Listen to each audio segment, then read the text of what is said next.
వాడినేది అడిగేది ఆది భిక్షు వాడినేది కోరేది బూడిదిచ్చే వాడినేది అడిగేది ఏది కోరేది వాడినేది అడిగేది ఏది కోరేది వాడినేది అడిగేది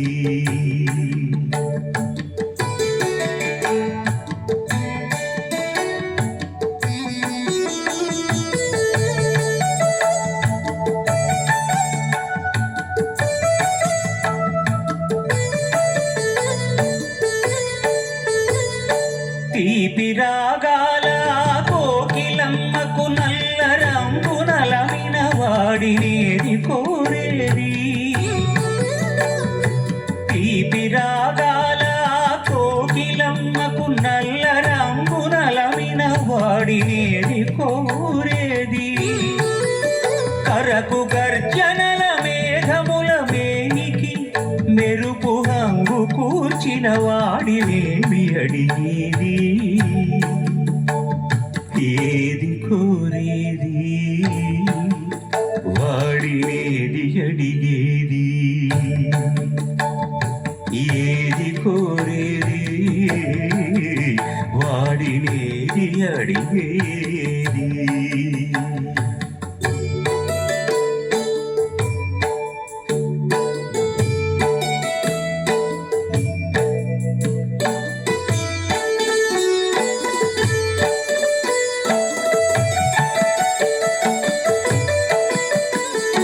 తేనెలొలికే పూల బాలలకు మూన్నాళ్ళ ఆయువు ఇచ్చిన వాడినేది కోరేది తేనెలొలికే పూల బాలలకు మూన్నాళ్ళ ఆయువు ఇచ్చిన వాడినేది కోరేది బండరాలను చిరాయుగా జీవించమని ఆనతిచ్చిన వాడినేది అడిగేది ఏది కోరేది వాడినేది అడిగేది ఏది కోరేది వాడినేది అడిగేది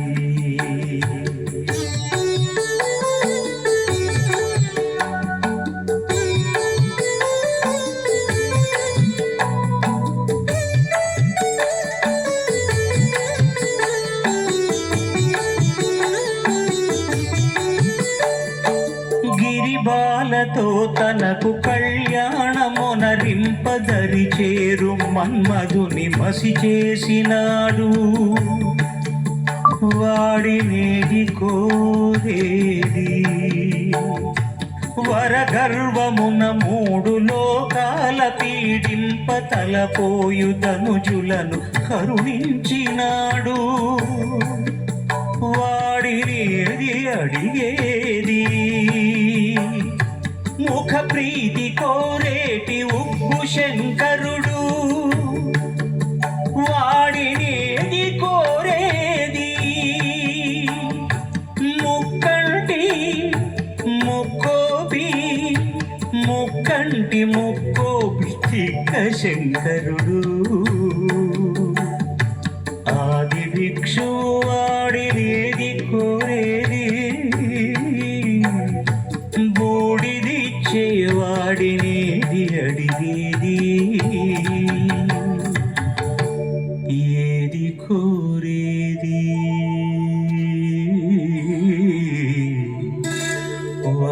వాడినేది అడిగేది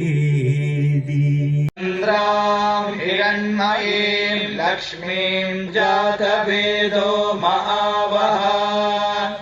तां महावः जातवेदो लक्ष्मीमनपगामिनीं यस्यां हिरण्यं विन्देयं गामश्वं पुरुषाणाम् अश्वपूर्वाम् रथमध्याम् हस्तिनादप्रमोदिनीम् श्रियम् देवीमुपक्वये श्रीर्मा देवीजुषताम्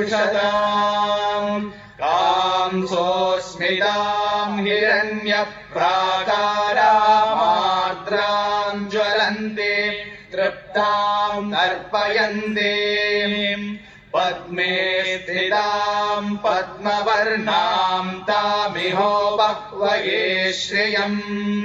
चन्द्राम् प्रभासाम् यशसा ज्वलन्तीम् श्रियम् लोके देवजुष्टामुदाराम् ताम् पद्मिनीमीम् शरणमहम् प्रपद्ये अलक्ष्मीर्मे नश्यताम् त्वाम् ऋणे आदित्यवर्णे तपसोऽधिजातो वनस्पतिस्तव वृक्षोऽतबिल्वः तस्य फलानि तपसानुदन्तु मायान्तरायाश्च बाह्या अलक्ष्मीः उपैतु माम् देवसगः कीर्तिश्च मणिना सह प्रादुर्भूतोऽस्मि राष्ट्रेऽस्मिन् कीर्तिवृद्धिम् ददातु मे च्युत्पिपासामलाम् ज्येष्ठामलक्ष्मीर्नाशयाम्यहम् अभूतिमसमृद्धिम् च सर्वानिर्नुद मे गृहात् गन्धद्वाराम् दुराधर्षान् नित्यपुष्टाङ्गरीषिणीम् ईश्वरीगुम् सर्वभूतानाम् तामिहोपह्वये श्रियम् मनसः काममाकोतिम् वाचः सत्यमशीमहे पशूनाम् रूपमन्नस्य महिषी श्रयताम् यशः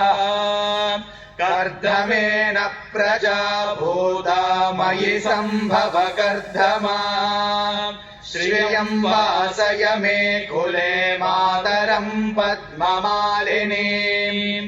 आपसृजन्तु स्निग्धानि चिक्लीतवस मे गृहे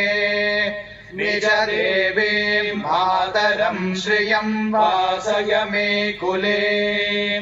आर्द्राम् पुष्करिणीम् पुष्टिम् पिङ्गलाम् पद्ममालिनीम् चन्द्राम् हिरण्मयीम् लक्ष्मीम् जातवेदो महावः आर्द्राम् यक्करिणीम् यष्टिम् सुवर्णाम् हेममालिनीम् सूर्याम् हिरण्मयीम् लक्ष्मीम् जातवेदो महावः ताम् महावः जातवेदो लक्ष्मीमनपगामिनीम् यस्याम् हिरण्यम् प्रभूतम् गावो दास्योश्वान् विन्देयम् पुरुषानहम् यः शुचिप्रयतो भूत्वा जुहुयादाज्वमन्वहम् श्रियः पञ्चदशच्चम् च श्रीकामः सततम् जपेत् पद्मानने पद्म ऊरू पद्माक्षे पद्मसम्भवे त्वम् माम् भजस्व पद्माक्षीम् येन सौख्यम् लभाम्यहम् अश्वदायी गोदायी धनदायी महाधने धनम् मे जुषताम् देवी सर्वकामाश्च देहि मे पुत्रपौत्रधनम् धान्यम् हस्त्यश्वादिगवेरथम्